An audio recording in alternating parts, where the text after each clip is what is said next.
if you have condenser microphones all around the room and you have a camera guy running from one camera to the next, in between each question, you're going to hear. Damn corduroys. Yeah.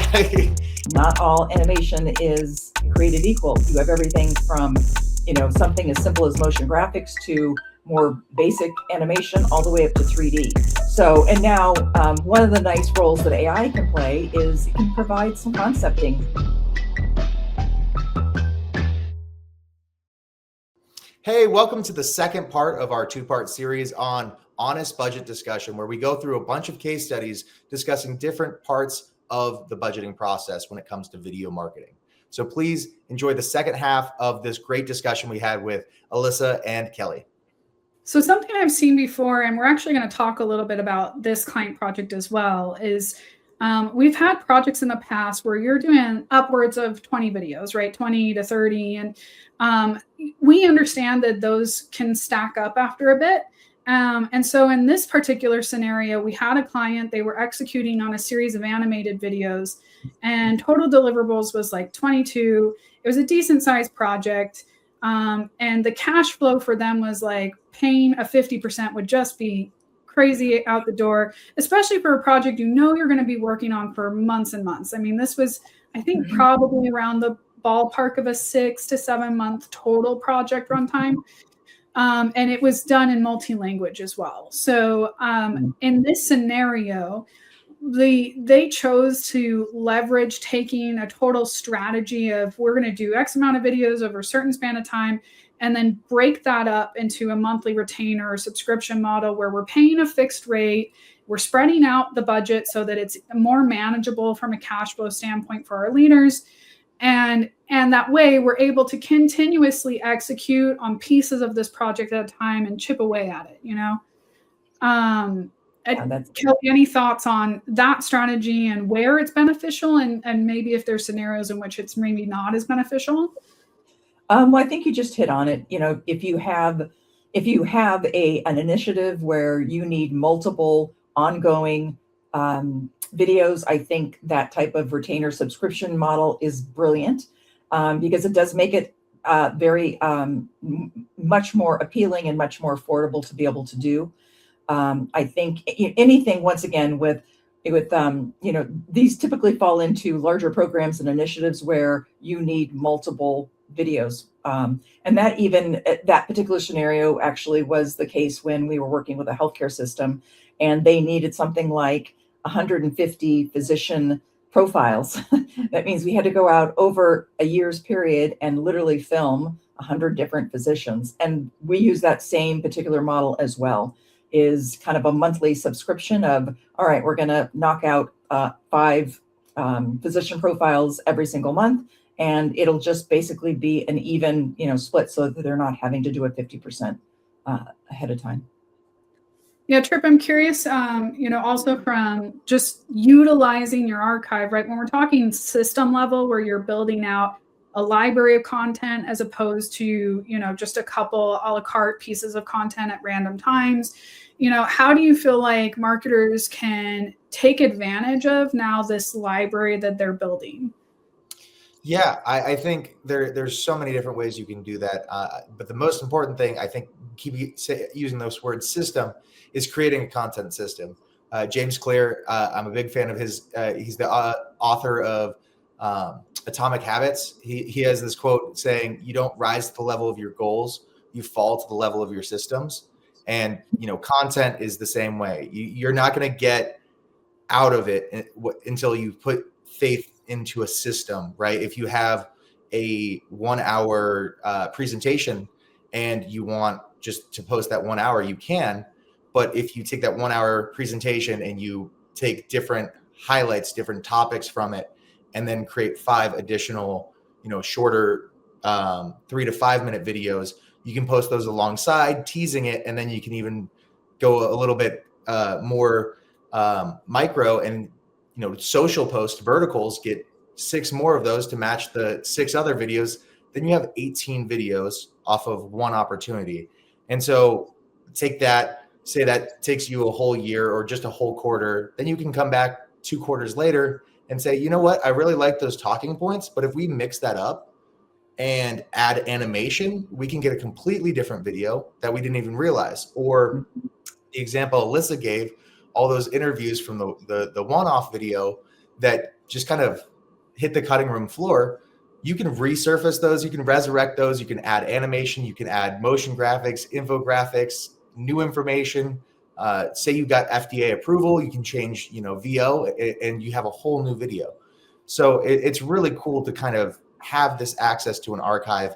But if you have a good system that actually like breaks out, when we go to do a presentation, we also want X videos because we're going to be posting on Instagram and YouTube and Facebook or LinkedIn. Then you can actually go through and really just start executing on some great stuff. And then going back to what we were talking about, stretching that dollar, you're taking what would have been like your whole budget for one quarter and only putting out one video, and now you've got 18 videos for 2 quarters. And you could be doubling the price because you get 18 videos, but you're getting 18 videos instead of 2, if that makes sense. Right. I think that, so a couple of things I want to add to that is, one, you mentioned how you can resurrect content and then modify it. And I think AI also can contribute and play a role in that, because we've seen and utilized it in that way as well, right? I know that there's still a lot of adverse reactions when we talk about AI generated content, but I feel like it's also a tool that's really enabling us to leverage old media so that it doesn't go to waste. So, we have clients who might have archival video interviews that have been sitting around for a while, or maybe they've really run it dry, like they've used up everything they have in that. And then you can take that content today and push it in through an AI. And we've done this ourselves, and you can generate an AI avatar out of that media. So it's possible if you have, say, like an upper C-suite person on your team and they give their consent, to create an AI avatar of them to make more personalized, custom, individual, targeted video content. And this also brings up the point of, and we had a call with a client today who talked about how their sales teams leveraging in more direct engagement the video media that they've executed on, right? So I think as a marketer, obviously a lot of times we're looking at the key platforms we're most active on, which are social media, our website, our blogs, and things like that. But salespeople are leveraging video content that we generate in a more direct one-to-one methodology.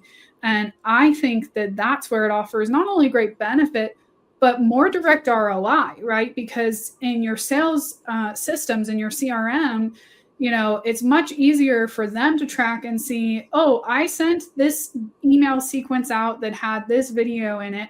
And comparing that to my previous sequence that had no video media in it, this is how much more action I got off of that, how many more responses I got off of that.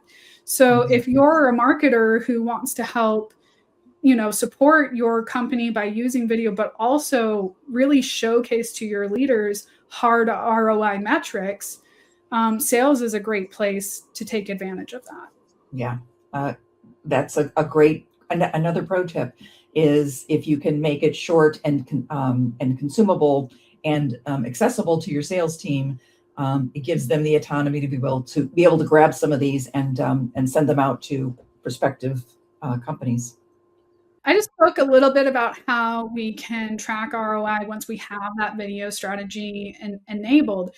But before we even get there, right, Kelly, I know that a lot of marketers struggle approaching their leadership staff wanting to create a video archive or a bigger video content strategy, because that price tag, that can cause real sticker shock when you're doing something larger, but you are kind of using it to spread out over time. So Kelly, do you have any advice for marketers who are having to approach their stakeholders that, manage the budgets inside of their business and help them understand the potential value and gain there? Yeah, I think mapping it out for your leadership so they understand, one, what the goals are of some of those key pieces in your library or archive, and also mapping out how it's going to be utilized and the potential impact on sales, if that's how you're measuring it. That's a pretty good measurement that a lot of companies obviously use. But if you can just clearly connect the dots for them and help them understand that you're reducing barriers to be able to utilize it. The other little pro tip is so many companies create videos and don't ever really measure their impact, don't measure views or the length of time and those things. And that's another one of those areas that, boy, if you can't measure it, you probably shouldn't be doing it. That's always been my kind of go-to. But yeah, I just think you clearly have to map out or articulate, what the goals are of your main pieces, how it's going to be used, and potentially what that impact looks like. Yeah, I think that's a really smart point, Kelly, is to know before you come to your video vendor, not just what do I want to execute on creating and how much do I want to spend on it, but more importantly, how will I know if this initiative has succeeded and how do I measure that? How is it that you're going to be measuring success? And that obviously goes for a lot more than video, but video is another one of those that really be thinking about when we create this video and it's then released and you've distributed it to, depending on what your channels are, what is going to make you say in 3 months, oh my gosh, this has happened. This was a success. This was worth the fill in the blank to produce it. Yeah, so we spoke a few moments ago about a particular case study that we had for a much larger animation series. And I want to go back to that, and here's why, because I think a lot of marketers have anxiety around the idea of animation, and there are a bunch of myths about animation costs. So I would like to talk a little bit more in depth about that. Trip, in your experience as a producer who's worked on several animated projects, what do you think are some of the contributing factors that determine cost on animated project scopes? Yeah, animation is one of the easiest ones to misrepresent or underestimate. You can tell because there's the structure, the way we structure the production process, there are more elements to it because there's more ways you can go wrong. And at any point in the production process, you can add complexity to it. There's storyboarding, which we do have for live, but we don't necessarily need that for all live action, especially when we do documentary style stuff. There's style frames, there's scripting, there's VO, there's finally animation. And then there might even be some reiterations later. And at each one of those stages, you could be adding complexity. And then you just sprinkle on top of that sundae a little bit of, oh, we want to do it in 3D or we want to do it in 2D. And it seems like it's a very, this is where you get into it's a simple 30-second or it's a quick 30-second and it starts scaring you because it could be so much more. Animation easily can get out of hand just from any one of those aspects. And like I said, at any point, complexity can just rear its ugly head in the animation process. With the advent of AI, we can get faster turnarounds and we can do some cool shortcuts. But then you also have to have access to all those AI tools because it's not just, I just need the Adobe suite. When you get into animation, you need Blender. You could use what's the AutoCAD? You could use, I think it's called Zebra. There's so many. And now there's, Runway and all these and Nano Banana and all these different AIs too. I mean, and whoever's coming up with these names, completely different point. Whoever's coming up with these names, I want their job. Nano Banana, Blender. They're just saying random things at this point. Yeah, and it's sticking. And I will tell you, I think animation is one of those things that the majority of the companies we work with don't understand. And it's not because it's a simple thing. It's not, especially with the advent of AI video. And it was complex before AI even made it, came to the scene here. Because let's face it, even I early on in working and leading a video agency or a digital agency, I didn't even understand the complexity. So if I'm not understanding it, it's not uncommon for companies and marketers to not understand it.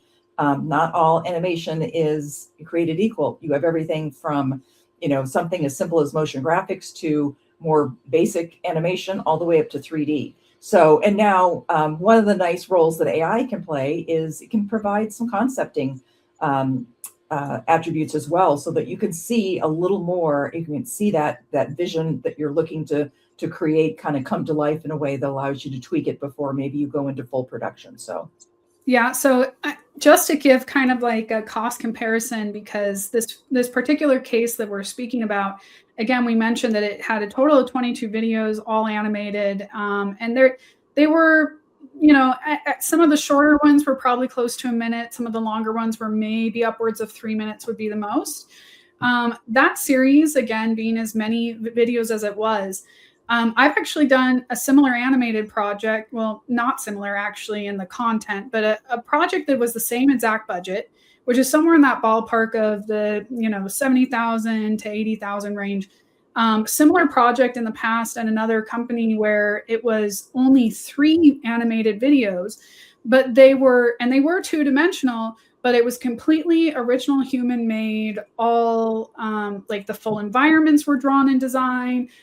The character subjects were all drawn and designed. There was, to Tripp's point about process, you know, it had a lot more on the front end of the creative design phases, because when you're building animated environments and you're building characters, you'll typically go through an iterative design phase where you're just looking at character sheets to determine what that's going to look like, and, you know, the aesthetic quality you want out of the video and the format.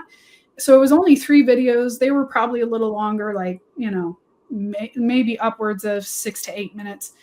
But for the same price tag, this other client did animation and accomplished 22 videos, half in English, half in Spanish. And I think one of the contributing factors was the simplicity of the design, because these videos were really targeted at a patient population. And we knew that we wanted to do something that made it so easy for them to understand the language, follow the content, and not be overwhelmed visually or overly stimulated, but just approach them in a very simplistic way that made it easy to digest. And so it was the design was far less complex in the way that it was created. But then in addition to that, it was the usefulness of AI. So we said, hey, we have these really simple designs, but that doesn't mean we want the videos to be lacking in quality. And a way we can add to that quality is giving some fluid character motion to these very iconography-based subjects that makes it a little bit more fun and engaging. And they utilized AI to do that in a much more cost-efficient way. Yeah, and I think the key takeaway from this is animation is not simple. If you're not accustomed to working with animation from a marketing director standpoint, you definitely want to lean into a video professional that has experience in animation, because one, there's so many different types of budget that you can do it with, depending on the look and the vision and what the goals are. But there's so many different technologies now that can really help you bring that to fruition. But it's very complex now. It's even obviously now more complex with now AI coming onto the scene as well, which is not a bad thing. It's just, you just need to make sure that you are leaning in and getting help from somebody who, from a video company that understands and has a lot of experience there. Yeah, I for sure would agree with that. That with the levels of complexity in animation, it's really good having a team to support that effort. Yeah. So the next case I wanted to dive into is kind of interesting, because this was almost an iterative learning for this particular client, where they came to the table, they had an idea in their head of what they were going to execute on, and then after they had the event and they conducted the video they planned, they learned through that process that, oh wow, this event got out of our control, was not what we thought it would be. But here's all the cool things that we found from that are going to shape the way we improve our content in the future. So in this scenario, we had a client who wanted to do a live stream of what was supposed to be a series of case study presentations to a room full of clinicians. And in theory, it would have been simple because they'd have, just a multicam setup targeted toward the presenters at the podium like you would at any conference event. It seemed, fairly straightforward. But come to find out, once we got there, what really unraveled was a full-blown town hall, right? You had clinicians who were so engaged and what was being talked about that they wanted a voice and a participation in the conversation with the presenters. And there ended up being a lot more audience back and forth and participation. But what that meant on the back end was that we were lacking some of those alternate views because we didn't have the sufficient crew size to account for that level of audience engagement.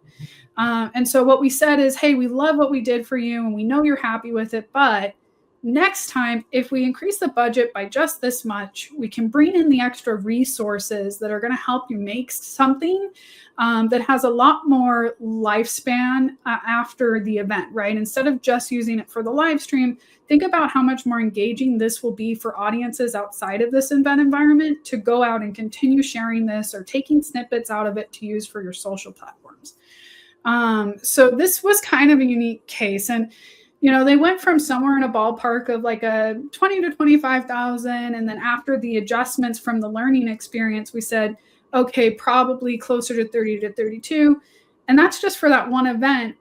But what was really awesome was when they decided, oh, we think we're going to do this a lot more often.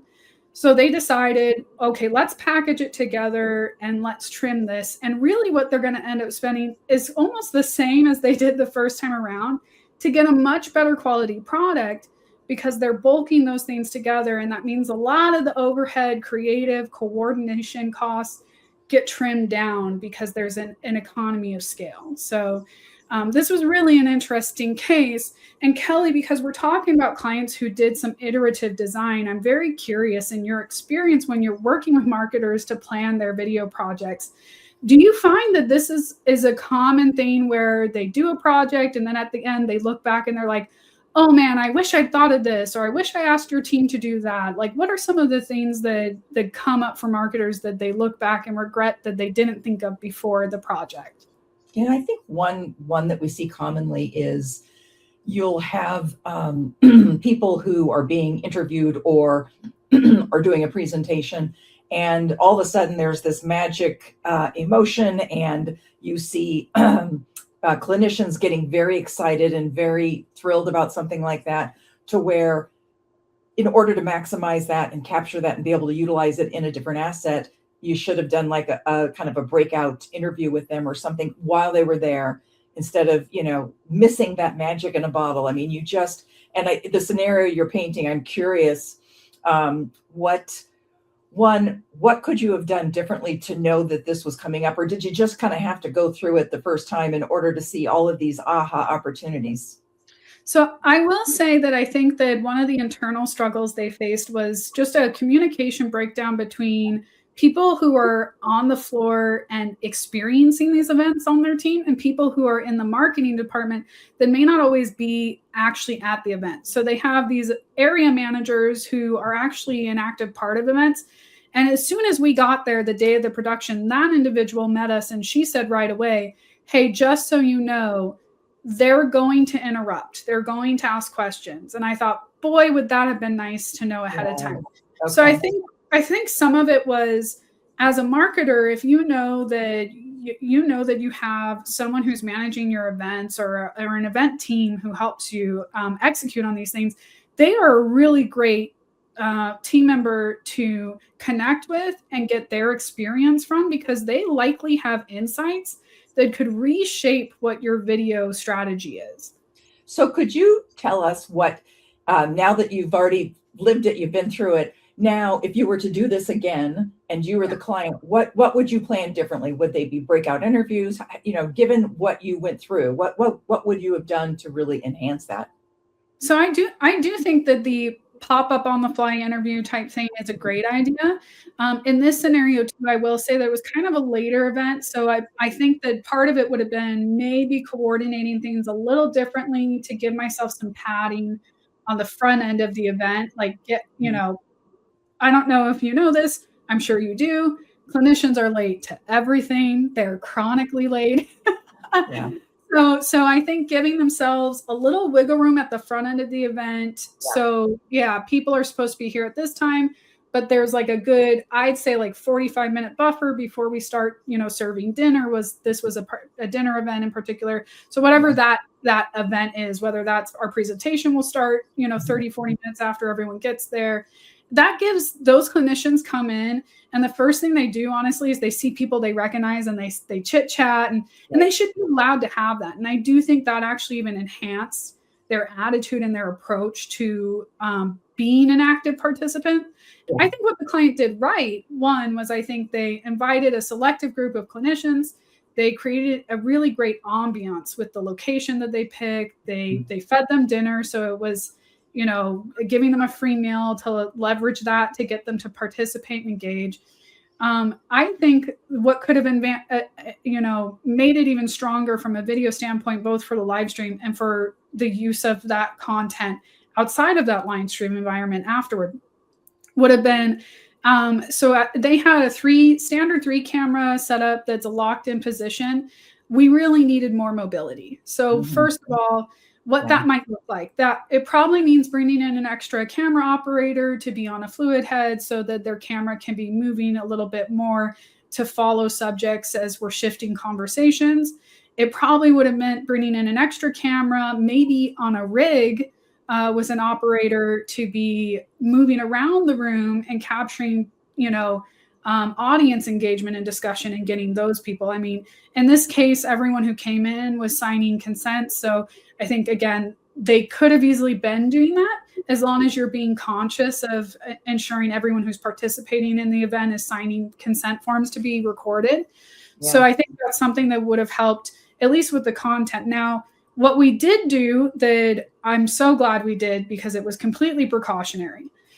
So we brought in, for this event, you have a switchboard operator who's just running the live stream.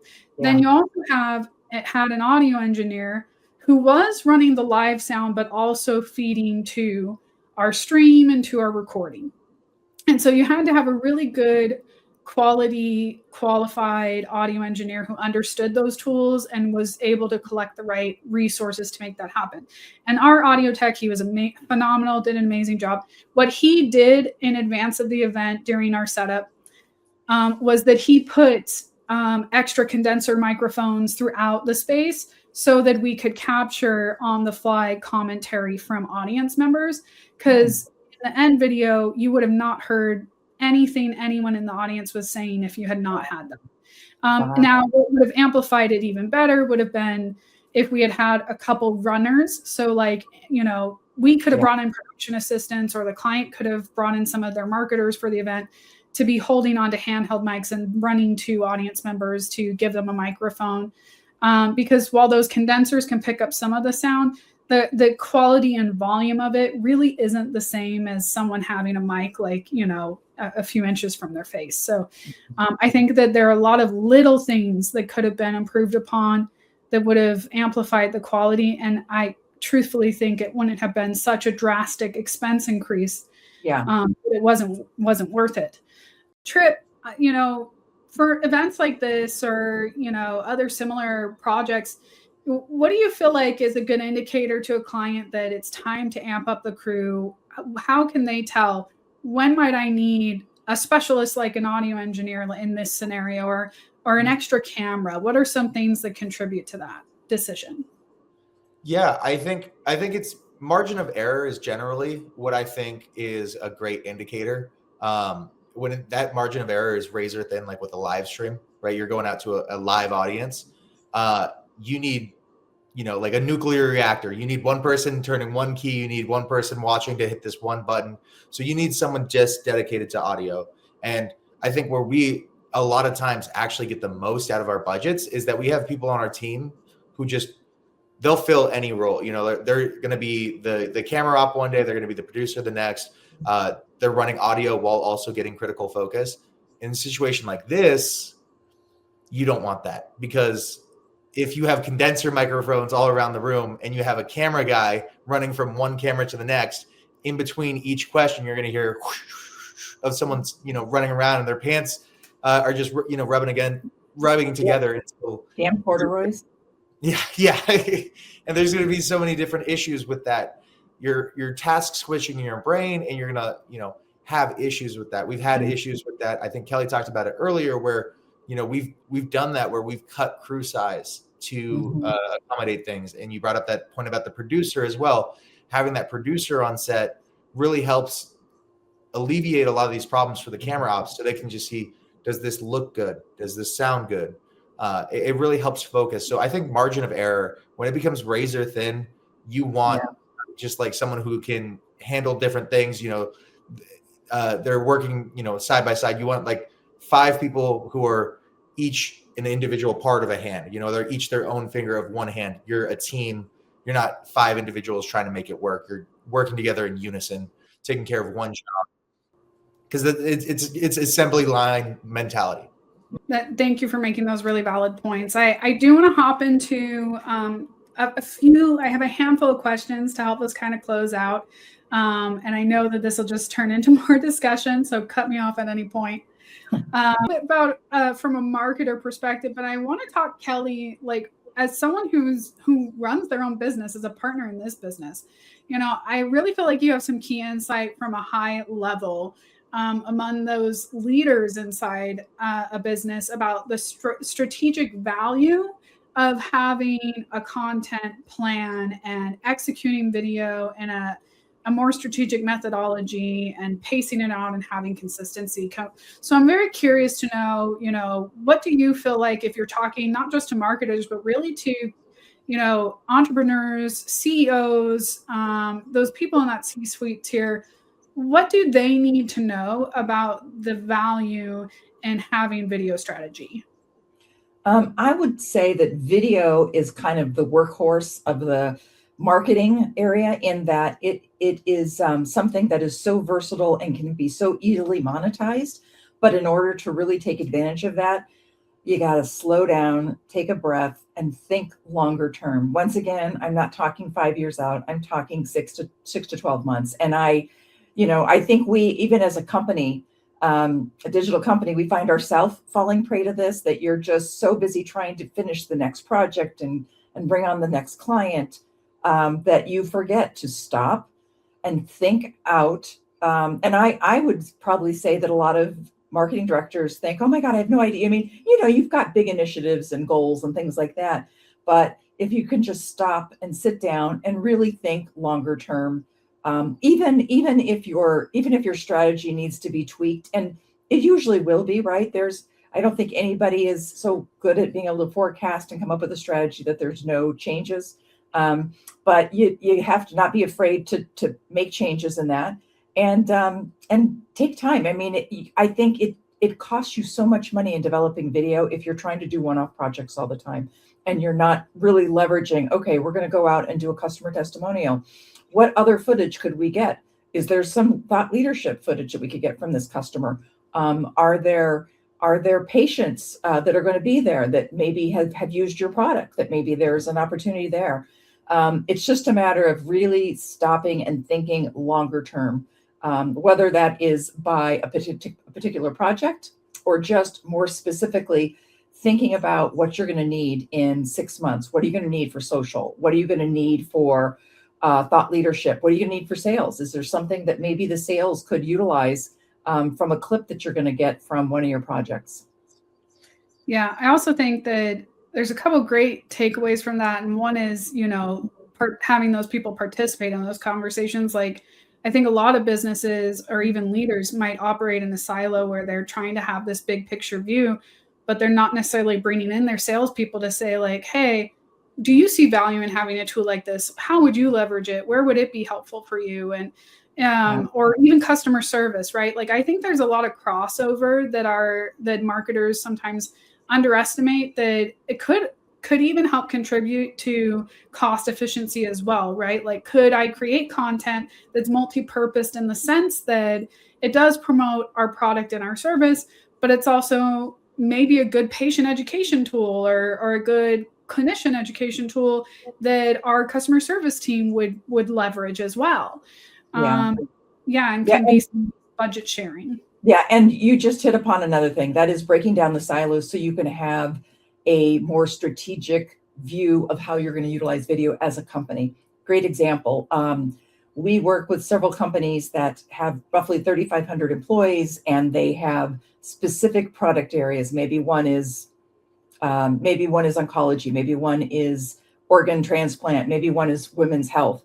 And it's really, really important that when you're thinking about an overall video strategy to think and break down those silos. So not, you're going to have some corporate video that makes sense. So you've got your leadership that you have captured, maybe some of your clinical people, product people, maybe medical liaisons. You've got that foundational content, but then what other content, can that content be utilized by these other areas, right? And they should be, but breaking down those silos. And also you hit upon something, talking to customer support. What video assets do you need? What assets would a sales team need? And by collecting all that information, you then can come up with a much more strategic plan that incorporates all of those areas. So once again, not thinking about it, what do I as the marketing director need, but what is it that corporate needs that potentially you could reuse? What does customer support need? What type of assets? So thinking about it holistically, strategically is really an important thing to do. Another thing you mentioned that I think Trip could talk to really well is you said something about not being too rigid in our content approach and knowing that there's flexibility. Just because you make a strategy doesn't mean you have to stick to it. Trip, as someone who's like very privy on, I'd say like YouTube as a platform, I do think that you can really speak to the more content we're feeding into a system, right? And the more consistently we're feeding content into a system, the more data you get back on what's working and what's not working. And that helps shape the way you iterate. Can you speak a little bit to your experience on that and how you think HCP marketers can leverage these tools? Yeah, I totally can. And I think one of the things is you were talking about in the last case, the doctors standing up and saying, hey, I have this problem. What an amazing communication where you have that active feedback of this is a real world thing. In another episode, I talk about how once you start posting these videos and you start getting comments and you start getting questions and you start getting shares, and then people are like, hey, I saw this video. You talked about this solution you have, but does it solve for X? I see it solves for Y. Well, once you get that question, you can make a whole video about that, and then you're kind of feeding into that system. And then the next person, the next doctor, 2 years from now, comes across that second video, and they're like, "You answered this question before I even knew I had it," And so you start doing magic tricks with your content. It's really cool to kind of start repurposing that. The more inputs you get in to inform your content, the better it gets.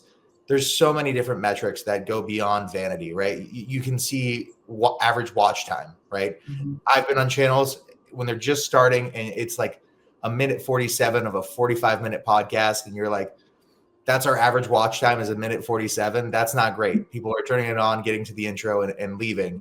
That's going to change as you actually reach your market. And then you can start seeing where you can see it on the YouTube videos when you go to search how to change the oil on my car.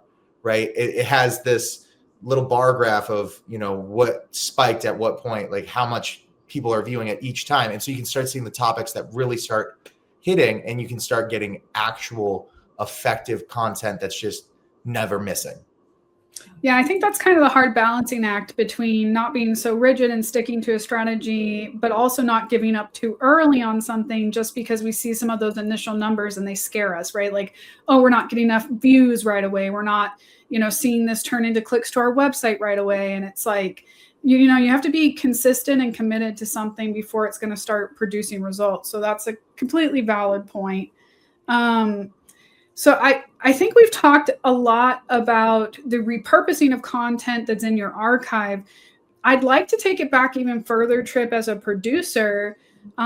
Is there any ways in which we think about the production or execute on the production differently when we know the multi-iterations that a client might use for their video content? When we know, oh, this is going to be leveraged in these different locations or these different format sizes, and how does that translate to the way we approach on set?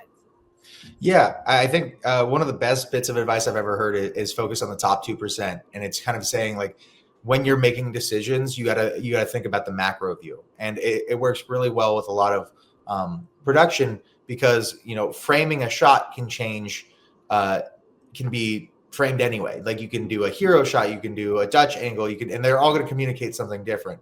But if you want to make something that's super easy, repeatable, and good to go, and you want to go from vertical to horizontal back to vertical and have all these different versions, you're going to have to use those that information to inform your decision of how you're framing the shot, right? How you're phrasing things. Oh, this is going on. Hey, y'all, welcome back to our YouTube channel. Well, it's not just going to YouTube, it's going to Instagram, it's going to LinkedIn.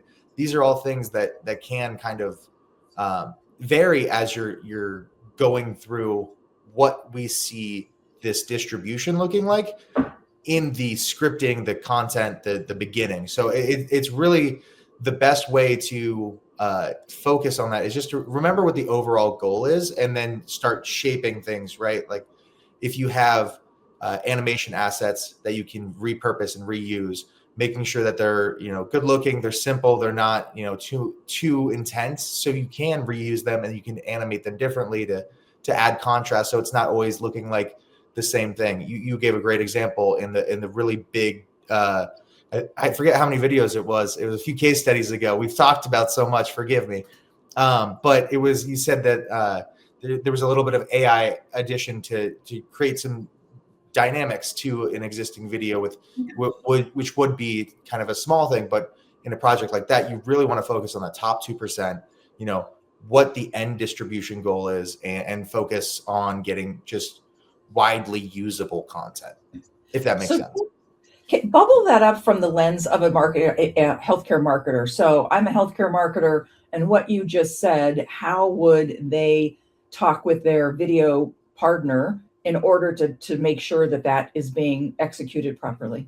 So I think I guess what I feel like Trip is saying is knowing in advance the ways you might want to leverage it. Like if you are going to multi-purpose to vertical, horizontal, what places online it's going to be, it will shape this. It sounds like both the script, right? The way that we approach what we're saying and who we're talking to, because your audience may slightly vary from platform to platform.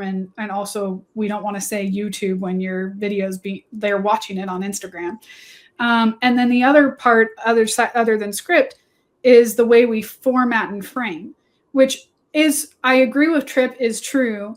I do wonder though, the role that AI kind of plays in that today as well, because we've definitely seen that, we're seeing tools like generative fills and, we use platforms like Opus Clips that do some of our social media conversions.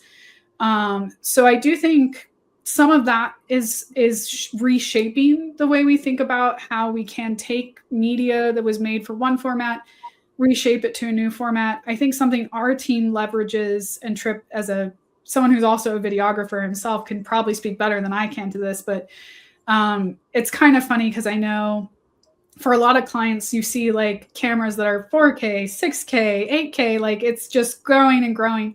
Having these higher resolution sources and deciding when to use that, I think can also be like picking the right equipment for the job, I guess, is another aspect of what we know to do depending on what the content output is. But it has an impact on cost, right, Trip? I mean, when you're looking at equipment. So, yeah. I think to piggyback off what Alyssa's saying, and think that's a great way of it clarifying.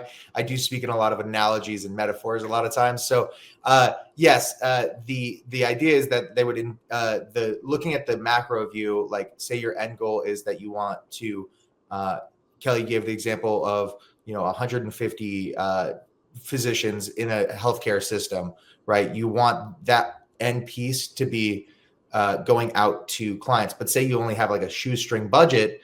What you can do, like Alyssa said, the example is you can use an 8K camera and then have it crop in digitally. So like when you're in post, you can use an 8K image for a wide, and then you can use multiple parts of that to create the effect of multiple camera with one single camera, one single lens, one single audio, one single videographer. So there's ways you can cheat it, and like understanding that the macro view informs the decision of how we're framing this, how we're lighting this, how we're going through these things. And you're totally right, Alyssa. I mean, AI is changing everything.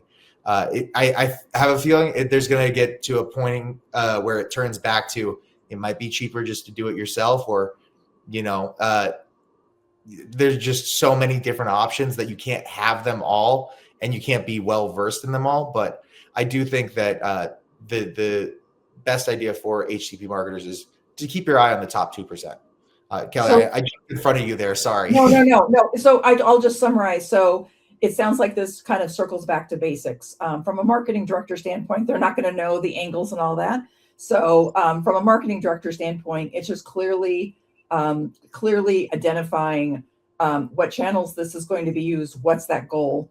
Those would be two, and then the budget, because obviously there's a lot of ways to get to, there's a lot of different options and ways you can do that, especially if you're trying to come into a limited budget for the project. Is make sure you're communicating what are the channels, how is it going to be used, what's the goal.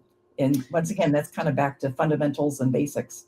Yes, and I'd say yes. I would also add that sometimes you have one specific goal. You come into a project and I'm going to make this piece of content. I'm going to leverage it on this platform for this purpose. But what I'd encourage healthcare marketers to do is acknowledge that every piece of content you make should be multi-purposed.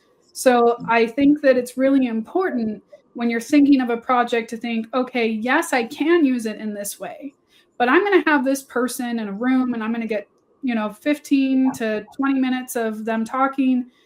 Are there other places this can be used? Which I think is really the premise of a lot of what we talked about on this entire call is, come to the table to your video partner with an idea, but be open to expanding that, because we believe it is more cost effective for you to be thinking in that way. Absolutely. Yeah, that's a good reoccurring theme that I think we've heard over this last hour. And something that kind of just elevated in my mind is you don't know, like you said, if you ever get this SME in front of the camera again. We had a client who had someone who's in advanced ears, right? Or we all often interview people either in or out of treatment for rare or terminal illnesses. So you don't actually know if you're ever going to get that person in front of that camera again. Scheduling alone, physicians, it's so hard. Their schedules, I don't know how they do it. I mean, I haven't interviewed an ER doctor, but I've met a couple and they're constantly moving. So getting someone in front of a camera is a feat in itself. Wouldn't you want to just take every bit of that juice from that lemon and squeeze it into your lemonade? Look at that. Love the lemonade or the lemon analogy as well. And we'll just throw in herding cats. When we're talking about scheduling doctors, we'll just throw in the old herding cats analogy as well. And I think we've hit most of my favorite analogies today. So yeah. I really hope that this video helps healthcare marketers who are trying to make decisions around budget and also figure out how to approach their leaders and their C-suite with their budget goals for their video content. I hope this was a great resource for you. Comment down below to let us know what other questions you might have about budgeting for your projects, things we didn't answer in this, challenges you've come across with building out your budget for video planning. We want to be a resource to you. So thank you again, Kelly and Trip, for your time today. I'm looking forward to having you guys back on future videos, and go check out the rest of our older videos because you are gonna want to know all the info that we've dumped here. It will come in handy for you. So be sure to like, subscribe, turn on notifications, and stay tuned for future videos.